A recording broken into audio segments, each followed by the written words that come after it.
Welcome to Vidokri, where we explore dark crimes of history. Today we will take a look at Balochistan's history, often overshadowed by larger regional events, is one of struggle and resistance that spans from the Indian and Pakistan partition to the present day.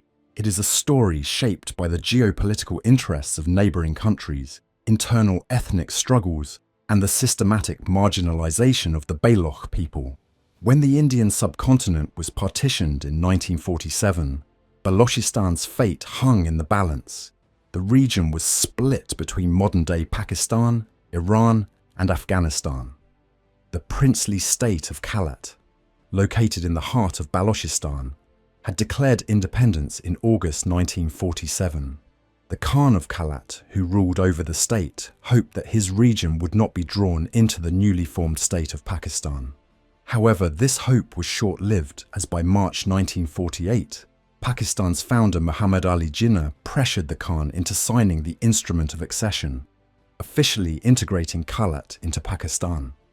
This event marked the first of many deep fractures between the central Pakistani government and the Baloch people, whose tribal leaders would resist this integration for decades. The forced accession led to the first wave of armed resistance by the Baloch population. Prince Abdul Karim, brother of the Khan of Kalat, launched an armed insurgency from Afghanistan in the hopes of resisting Pakistan's control. This insurgency, however, did not gain widespread support and eventually fizzled out by 1950. Abdul Karim was forced to surrender, but this would not be the last time Balochistan's tribesmen would rise up against the Pakistani state. By 1955, Pakistan implemented the one-unit policy, which sought to merge the provinces of West Pakistan, including Balochistan, into a single administrative unit. This policy severely limited the political representation of the Baloch and provoked another wave of resistance. From 1958 to 1959, Nawab Noroz Khan, a prominent tribal leader, led an armed rebellion against the central government. He and his followers were eventually arrested, with several members of his family being executed for treason. The one-unit policy was eventually abolished in 1970, but the scars left by this period would reverberate in the decades to come. The 1970s marked a turning point in Balochistan's struggle for autonomy. With the abolishment of the one-unit policy, Balochistan was officially recognized as a separate province in 1970. This should have been a moment of triumph for the Baloch people, but instead it laid the groundwork for further conflict. The provincial government of Balochistan, elected in 1972, was dismissed just a year later by Prime Minister Zulfikar Ali Bhutto. This dismissal led to the largest and most violent insurgency Balochistan had yet seen. From 1973 to 1977, thousands of Baloch fighters engaged in guerrilla warfare against the Pakistani military.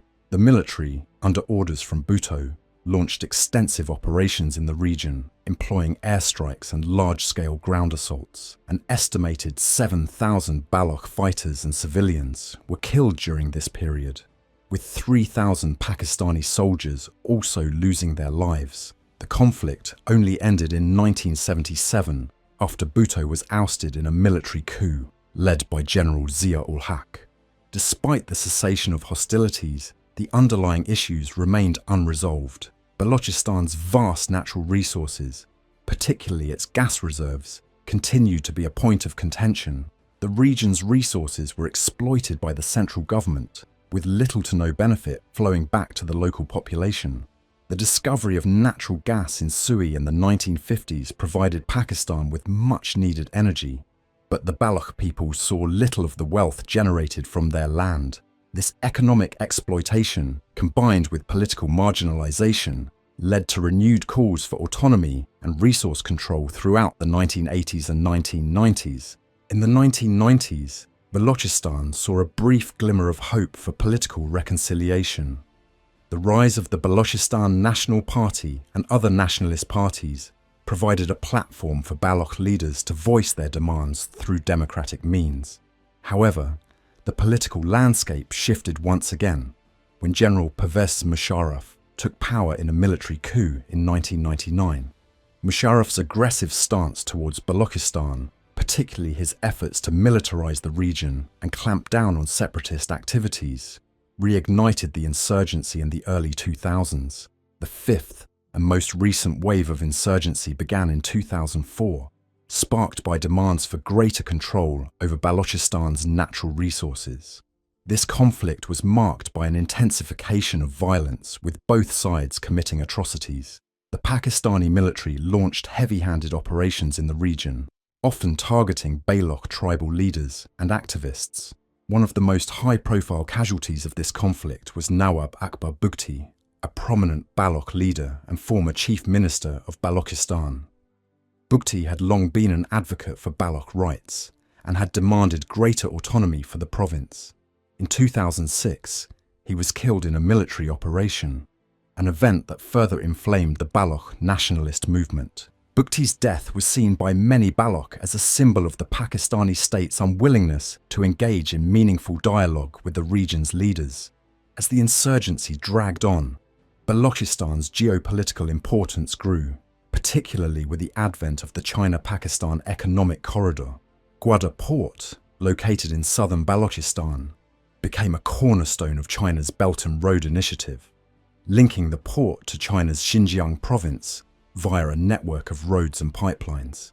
While CPEC promised to bring economic development to the region, many Baloch viewed it as another example of resource exploitation. The project, they argued, would primarily benefit outsiders, with little investment in local infrastructure or communities. The construction of military bases to protect CPEC assets only fueled further resentment among the Baloch population.